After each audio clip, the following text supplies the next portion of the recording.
Good evening. I'd invite you to get your Bibles out if you want to follow along and turn over to the book of Job. And by way of opening here, I'd like to ask someone to give a shot at summarizing what we've talked about so far. We've been going for several weeks now in the book of Job, and can someone say in a couple sentences, what has been this big conversation all about? It's been Job and his three friends talking sometimes heatedly back and forth. And what has been this whole thing about? Rick? Can a person who is right with God still suffer injustice? Yeah, I think that's a good summary. And who was on one side and who was on the other? Job was on the righteous side, and the three men were on Job's case. Yeah, exactly. So while we typically think about Job being a book about enduring suffering, which it is, it's more so about how justice gets applied from a divine standpoint. How does God deal with man in terms of being just? And that's what this deeper conversation between the friends has been about. And so we have been in what I would call Job's closing argument for the last couple lessons. And to sum up that, Job essentially opened up by saying God is great. And he talks about God and his might to show that he had a good understanding of God's nature, of how he's righteous, of how he's mighty. Job, in the following chapter, he then says how he had lived a righteous life. So Job is once again declaring that he understands God and he had lived a righteous life according to those godly attitudes. The following chapter, after that, he tells us how he recognizes his sad state now, how he's lost a lot of the blessings and the protections that he enjoyed before. So he's not blind to his situation. He understands what he's going through. And tonight, he's going to wrap up this speech. He's going to wrap it up by what I would call a negative confession. And what I mean by that, a confession is when you say, yeah, I did something, right? A negative confession is if you say, I didn't do that thing, right? So it's a negative statement is what I mean by that. And so all of Job's friends have been saying, you must have done these things to bring about these events on yourself. And so Job is basically going to say, to wrap up, he's going to say, no, I did not do those things. So let's all turn to chapter 31 and we'll see how this plays out. Job chapter 31. We'll start out and we'll read from verse 1 to verse 12, and we'll talk about that. So Job chapter 31, starting in verse 1, he says, I have made a covenant with my eyes. How then could I look at a virgin? And what is the portion of God above, or the inheritance of the Almighty from on high? Is it not disaster to the criminal and misfortune to those who practice injustice? Does he not see my ways and count all of my steps? If I have walked with deception, and my foot has hurried after deceit, let him weigh me with accurate scales, and let God know my integrity. If my step has turned from the way, or my heart has followed my eyes, or if any spot has stuck to my hands, let me sow and another eat, and let my crops be uprooted. If my heart has been enticed by a woman, or if I have lurked at my neighbor's doorway, may my wife grind grain for another, and let others kneel down over her. For that would be a lustful crime. Moreover, it would be wrongdoing punishable by judges. For it would be fire that consumes to Abaddon, and would uproot all my increase. So like I said, Job's going to start talking about the things that he hasn't done, right? And so in this opening section, what is Job saying that he is not guilty of?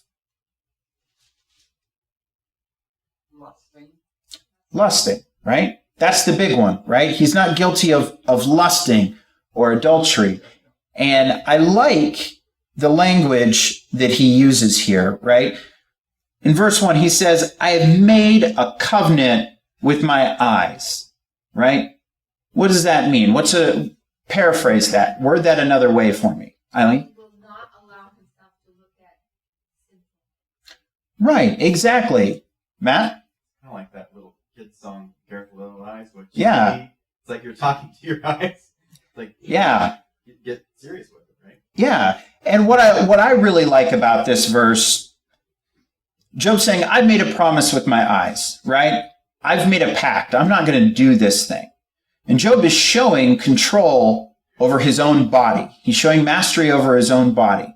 What I really like about this verse, and there are other verses like this in the Bible, but what I like about these verses is that they show that mastery over your body is possible, right? A lot of people in the world have this attitude that, well, it's really hard to do. And it's a natural thing, so why fight that? Because you can't fight that, right? But men like Job show that, but it is possible. You can master your body. It might be a hard thing to do, but it's very, very much possible. And so it's something that we should look after, right? Donna? I think it's hard for people to do because this entire world is telling everybody that it's not sin, it's a sickness or it's a disease or it's hard. Right. And it was just a couple chapters ago that we had talked about that as well, in a different light, but in a similar way, talking about how there are people that just treat that as a natural thing. And so I'm sorry, did I miss another comment? I thought I heard someone. Okay. And so Job also, when he's talking about this, he even says in, let's see, it's verse 8. And he says, let me sow and another eat, and let my crops be uprooted. So Job is saying, if I've done this, punish me with these things, right? This is a man who's already been punished, right, according to what his friends see. This is a man who's already endured a lot. And he's saying, if I'm wrong about this, if I have done this thing, if I'm lying about it, go ahead and punish me with these things, right? You can go ahead and curse me with these things. And so Job, as he's been this entire chapter calling out to God and lamenting to God, he's speaking at this point publicly and to God, go ahead and do this to me if I've committed these sins. It's like, in modern times when someone says, and may I be struck by lightning if I've done this thing, So Job is very much risking more punishment if he was indeed guilty of that. But of course, we know that that's not the case. Let's look at the next couple verses. Verses 13 to 15, he says, if I have rejected the claim of my male or female slaves when they file a complaint against me, what then could I do when God arises? And when he calls me to account, how am I to answer him? Did he who made me in the womb not make him, and the same one create us in the womb? All right, so what is Job saying he did not do here? Matt? Well, the word social justice has a lot of connotations in our world today with weird things, but the essence of social justice here is treating people well, especially those that are maybe of lesser status than us. Like Sure. in the case here, is servants or whatever. We need to treat people and honor people as people. He's claiming he's done that. Yeah, and, in this case here, depending on what your version says, it could say slaves, it could say servants. The way that slavery worked in this context was a little bit different than what maybe we're thinking of, because here they do have the opportunity to file complaint against him for the way he treats them as a master. But he's basically saying, look, if they've complained against me, I didn't just reject it or ignore it or, yeah, whatever, I'm the boss, right? Job is essentially saying if there were claims made against me, I dealt with those in the right way. I didn't ignore them, right?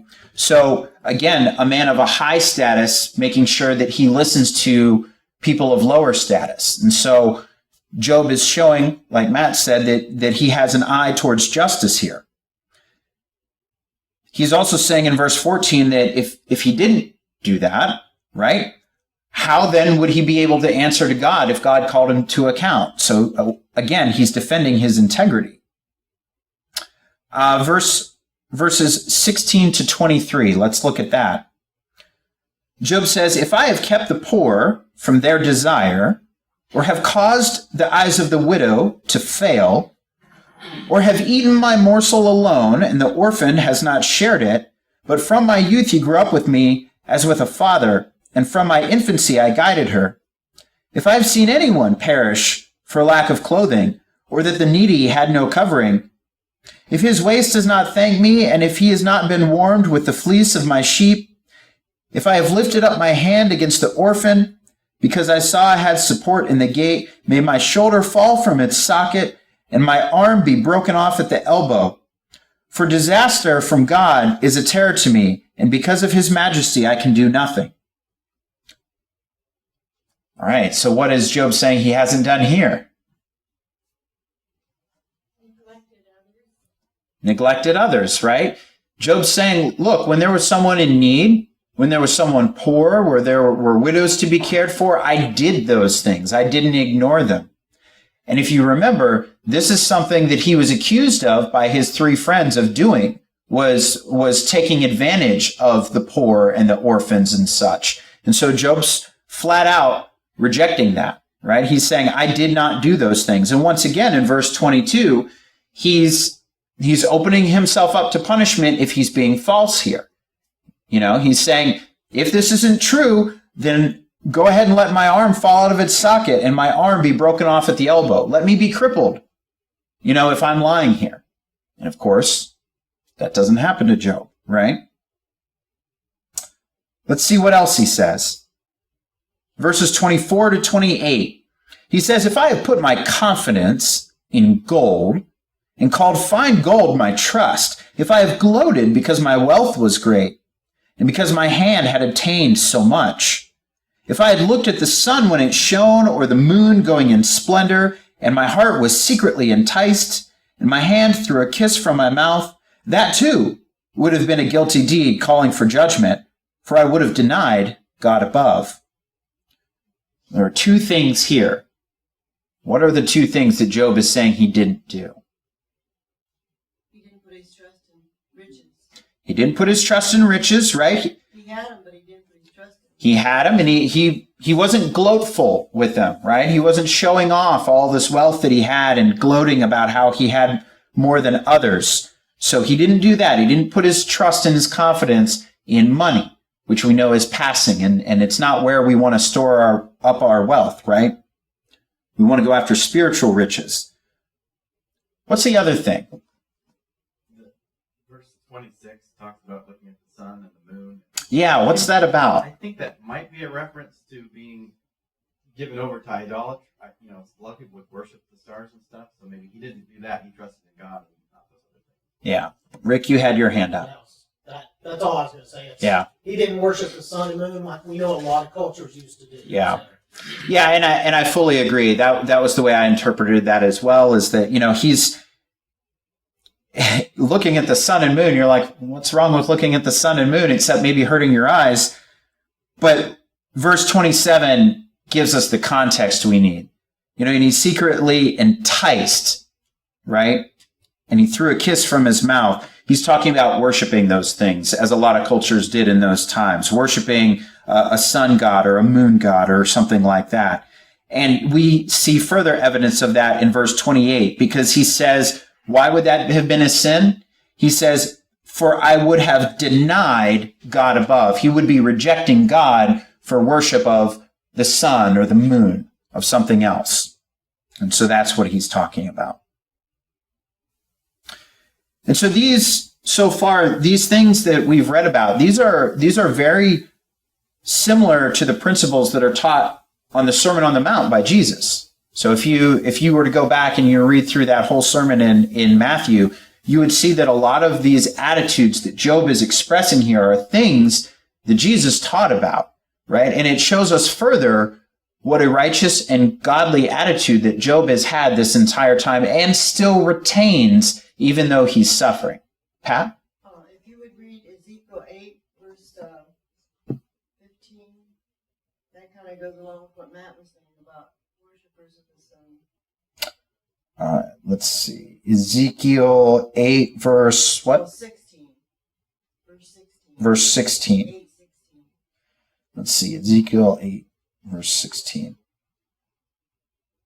Ezekiel 8, verse 16 says, "And then he brought me into the inner courtyard of the Lord's house, and behold, at the entrance to the temple of the Lord, between the porch and the altar were about 25 men with their backs to the temple of the Lord, while their faces were towards the east, and they were prostrating themselves eastward towards the sun." Yep, and we see lots of different examples. That's not the only one. Matt, go ahead. Kind of a nerdy thing, I guess, but when in Genesis, when God created the earth, and Mhm. the sun and the moon and all that, they didn't use the word the sun and moon, the greater light and lesser light. Right. Yeah. I think if I understand the reason for that was because a lot of these other cultures' creation stories about how all the gods created all these other gods and all that, and that's not what the creation story is about. God Right. created the big rock up there, and so they didn't make it confusing by using the word God. And just like today, we don't think about it, but like Mars and Jupiter, those Right. are all Greek god names, but we just don't think about it that way. But Right. That's what they are. Yeah, absolutely. And even the days of our weeks. Yep. And things are months Saturday. and all of it are Yeah. after gods of different. Right. Yeah, absolutely. Let's see here. Oh, okay. So, verse 29. Verse 29, Job says, "Have I rejoiced at the misfortune of my enemy, or become excited when evil found him?" Right? So this one, Job's saying, I wasn't taking pleasure when someone else had misfortune, even if they were my enemy, right? And this is one that is very, very contrary to our society, right? Our society is very very happy when their enemy gets hurt or destroyed or suffers, right? Because it's your turn to suffer. Yeah, that's good for you because you're bad, right? And so this is one that is probably good for us to meditate on from time to time because, the attitudes of the world can seep into our lives. And so it's a good reminder for us to make sure that those things don't creep into our lives. Actually, another verse over in Ezekiel that I wrote down to go alongside this one is Ezekiel 33, verse 11. Ezekiel 33, verse 11, it says, "Say to them, as I live, declares the Lord God, I take no pleasure at all in the death of the wicked, but rather that the wicked turn from his way and live. Turn back from your evil ways. Why then should you die, house of Israel?" And so we see the attitude that God has towards the wicked. God is not happy that the wicked are destroyed. God is the overseer of justice and certainly can deliver justice. And there are times when justice is merited and punishment is handed out. But God takes no pleasure in the destruction of the wicked. He wants everyone to be saved, right? Who did Jesus die for? Did he die for just the people in this room? Oh no, he died. For Yeah, all of he us. died for everybody, right? He died for the people that were crucifying him. He died for the people that were near, that were far, people who didn't know him, people that knew him. He died for everyone. And it was also that everyone would have the chance to be saved. And so that's the kind of attitude that Job, once again, is showing how he has a godly attitude with these things. We're also told to mourn with those who mourn and rejoice with those who rejoice. Exactly. And so it's about having empathy for our fellow man, right? Okay, so verse 30. We'll read verse 30 down to verse 37. It says, "No, I have not allowed my mouth to sin by asking for his life in a curse.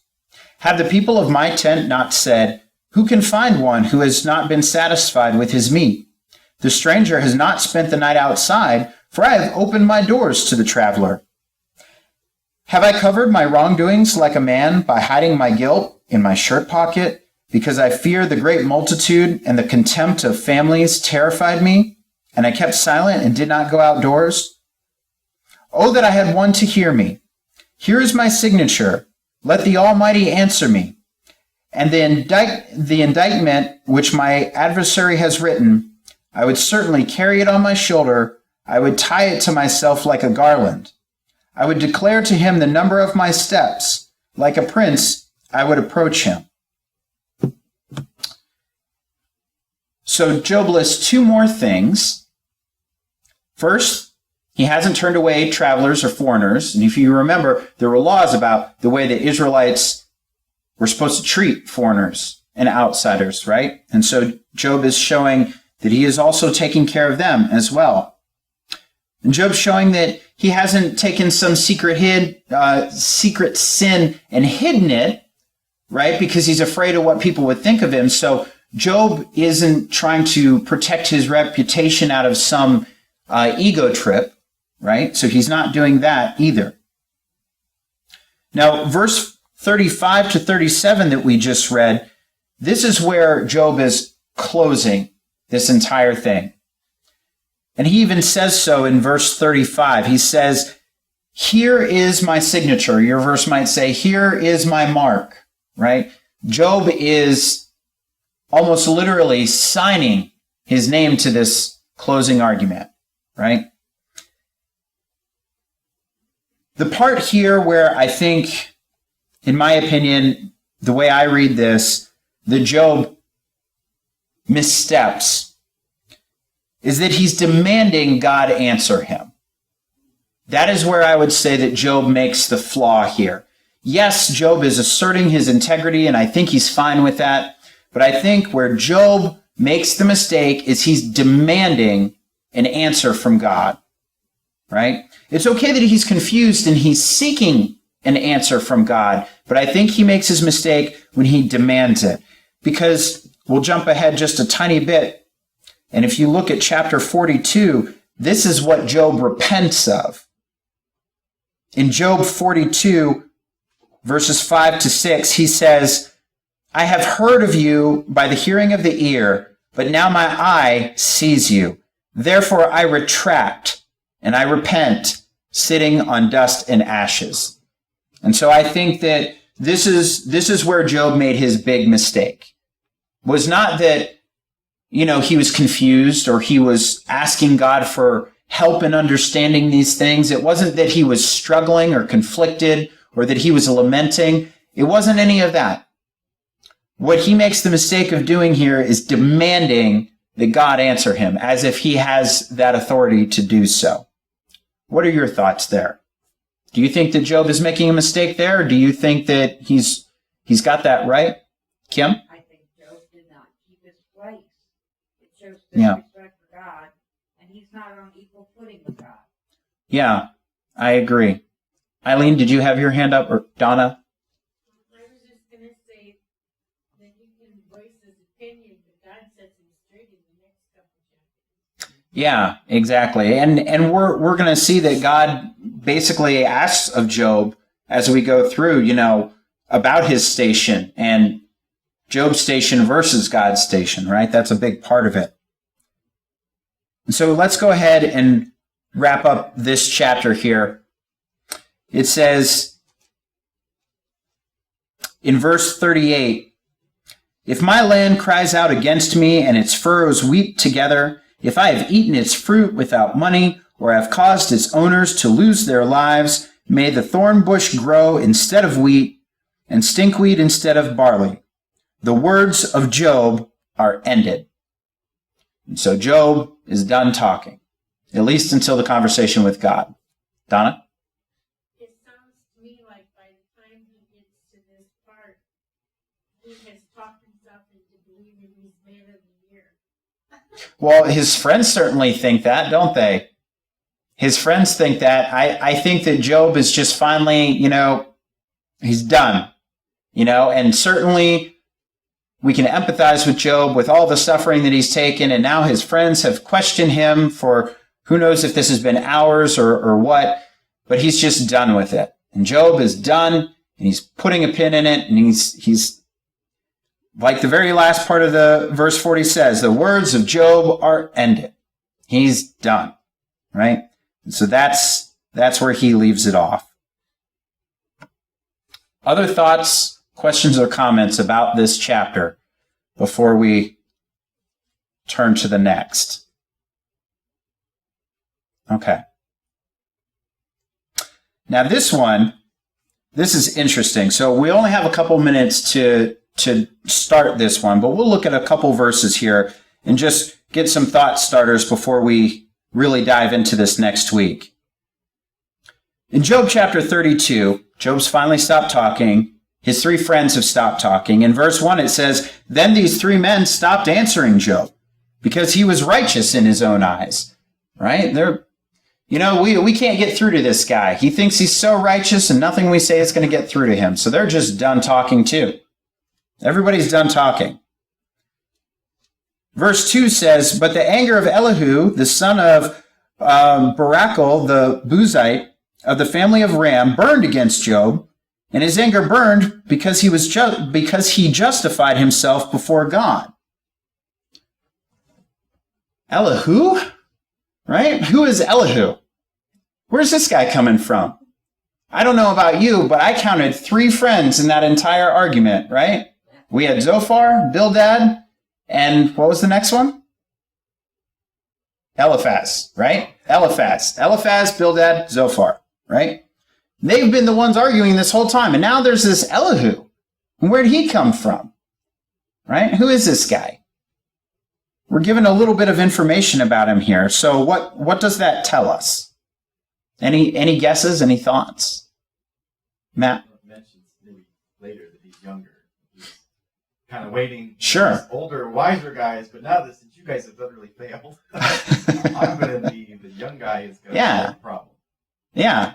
Kim? He's an arrogant eavesdropper. He's an arrogant eavesdropper? Yeah. He's a younger guy, right? We'll see him say that in a couple verses down here. Essentially, he's been waiting his turn to speak. He's been showing respect in deference to Job and the 3 friends who apparently were all older than him. And so he's been silent. Now, I don't know if he's been there since the beginning or if he came midway through, but apparently he's been here at least long enough to hear some of this conversation, if not all of it, because he talks about that. And so he's been here for a while. But like a lot of young guys, he just can't keep it in anymore, right? He needs to speak his mind. And he talks about the fact that this is just burning a hole in him. He needs to say something. And if those old guys won't address Job and handle it, then he's going to give Job a piece of his mind. And he's going to tell him what he would say. And even more than that, he's mad at those 3 friends because they didn't straighten Job out. So he's mad at everybody right now. He's ready to unload his thoughts on everyone. And he even says that he's got a lot of words, and certainly that is true because he spends 5 chapters talking, which is longer than anyone else's any one single speech in this book, right? Job went for 4 chapters. Even God doesn't talk for that many chapters without being broken up by interludes with Job.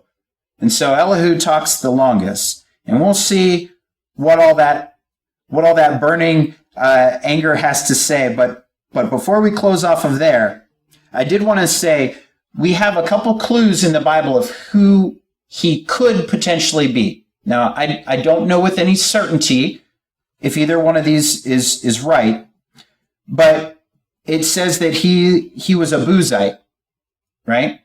So he could be a descendant of Buz, who is the son of Nahor, who was the brother of Abraham. If you look over in Genesis chapter 22, it explains that family lineage. And so he could have been a relative, a distant relative of Abraham. So he could have been a descendant there. Or he could be, that could mean a location that he's from. So he could be from the city of Buz, which is referenced in Jeremiah chapter 25. So that was a location. And so I don't know if that is, or he could be from somewhere else. But those are 2 possibilities, just kind of as some Bible trivia for you. So, but any other final thoughts, questions, or comments before we wrap up our study for tonight? Okay. So next week we'll pick up, we'll go over chapter 32, we'll dive into it in depth, and we'll see what Elihu has to say on this topic. If you have your songbooks, we're going to be singing that song here in just a couple minutes. But before we do that, we like to offer a time of invitation. It's our tradition to offer this time. It's an opportunity for us to open it up to anyone who wants to begin a life with Christ, or anyone who needs prayers of the congregation. If they're struggling, if there's a sin that they want to confess before everyone, it's really a time that we have just to edify one another and provide what support we can as brothers and sisters. And as I'm sure a lot of you have on your minds, we're all have Anna in our thoughts, and we've mourning the loss of our sister. And so when I thought about that, I thought about some of the words that Paul offered in terms of comfort in 1 Thessalonians chapter 4. If you want to turn over with me to 1 Thessalonians chapter 4. 1 Thessalonians chapter 4, starting in verse 13, Paul says, "But we do not want you to be uninformed, brothers and sisters, about those who are asleep, so that you do not grieve as the rest of mankind do, who have no hope. For we believe that Jesus died and rose from the dead, so also God will bring with him those who have fallen asleep through Jesus. For we say this to you by the word of the Lord, that we who are alive will remain until the coming of the Lord will not precede those who have fallen asleep. For the Lord himself will descend from heaven with a shout, with the voice of the archangel, and with the trumpet of God, and the dead in Christ will rise first. Then we who are alive, who remain, will be caught up together with them in the clouds to meet the Lord in the air. And so we will always be with the Lord. Therefore, comfort one another with these words." The Bible gives us words for all occasions, because life is hard, and we don't always have those words. And so the Bible gives us a guide, and it gives us comfort, knowing that the suffering and the trials that we face in this life, like what Job faced, these are not the end. One day, those who are in Jesus will be together once again. And that is our hope. That's why we gather together. That's why we glorify God. That's why we come here. That's why we do this. That's what makes it so important to us. As brothers and sisters, we offer this time to help anyone in any way that we can. If you have any need whatsoever, please come forward and let it be known while we stand and sing this song.